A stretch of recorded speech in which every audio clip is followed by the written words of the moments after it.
মার্কিন president Donald ট্রাম্পের সফর শেষ হতেই চীন সফরে রুশ প্রেসিডেন্ট ভ্লাদিমির পুতিন। এক বছরেরও কম সময়ের মধ্যে দ্বিতীয়বারের মতো মুখোমুখি হচ্ছেন শি জিনপিং ও পুতিন। বিশ্বে প্রভাবশালী শক্তি হিসেবে যুক্তরাষ্ট্রকে চ্যালেঞ্জ জানাতে রাশিয়া ও চীন যখন সুসম্পর্ক গড়ে তুলছে, ঠিক এই সময়ই বেইজিংয়ে পুতিন।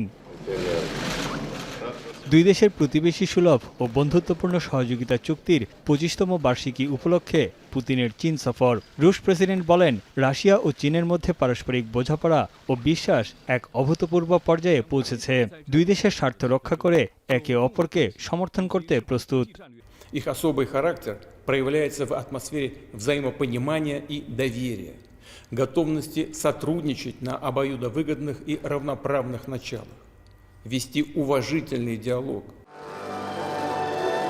সফর সম্পর্কে পুতিন আরও বলেন, অর্থনীতি, রাজনীতি ও প্রতিরক্ষা ক্ষেত্রে চীন রাশিয়ার সম্পর্ক আরও বিস্তৃত হয়েছে।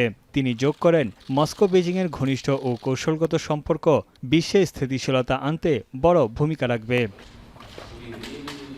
ক্রেমলিন জানিয়েছে, শি জিনপিংয়ের সঙ্গে পুতিনের বৈঠকে দুই দেশের মধ্যে প্রায় ৪০টি দ্বিপাক্ষিক চুক্তি স্বাক্ষর হতে পারে। দ্বিপাক্ষিক সম্পর্ক, বাণিজ্য, জ্বালানি সহযোগিতা এবং বৈশ্বিক বিষয় নিয়ে আলোচনা করবেন দুই নেতা। বিশ্বজুড়ে চলমান সংকট নিয়ে একান্তে বৈঠক করবেন শি ও পুতিন। এ সময় এক নতুন ধরনের আন্তর্জাতিক সম্পর্ক তৈরির বিষয়ে একটি ঘোষণাপত্র জারি হতে পারে। এদিকে চীনের পররাষ্ট্র মন্ত্রণালয় জানিয়েছে, বেশ কিছু ক্ষেত্রে সহযোগিতা ক্রমাগত প্রসারিত হয়েছে দুই দেশের মধ্যে, যা উভয় দেশ ও জনগণের জন্য লাভজনক হয়েছে।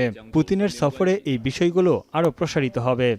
近年来，在习近平主席和普京总统战略引领下，中俄新时代全面战略协作伙伴关系健康稳定深入发展。তবে চীনের বাসিন্দাদের মতে, ট্রাম্পের পর পুতিনের সফর ইঙ্গিত দিচ্ছে বিশ্বের পরাশক্তিদের মধ্যে চীনের অবস্থান অনেকটাই শক্তিশালী হয়েছে। এছাড়া দীর্ঘস্থায়ী প্রতিদ্বন্দ্বিতায় এবার চীনকে কাছে টানার চেষ্টা করছে রাশিয়া ও যুক্তরাষ্ট্র। 两边虽然有那个和好的迹象，但是牵扯的很多，比如说就是发展中国家，就是之前的格局还是一超多强，然后咱国家慢慢发展起来之后，他们就未来会在这个世界展现出更多的大国风采，然后。রুশ প্রেসিডেন্টের সফর ঘিরে কড়া নিরাপত্তা জোরদার করা হয়েছে বেইজিংয়ে। গুরুত্বপূর্ণ স্থানে বসানো হয়েছে পুলিশের চেকপয়েন্ট ও সাজোয়া যান। বুধবার বৈঠকে বসছেন চীনা প্রেসিডেন্ট শি জিনপিং ও রুশ প্রেসিডেন্ট ভ্লাদিমির পুতিন।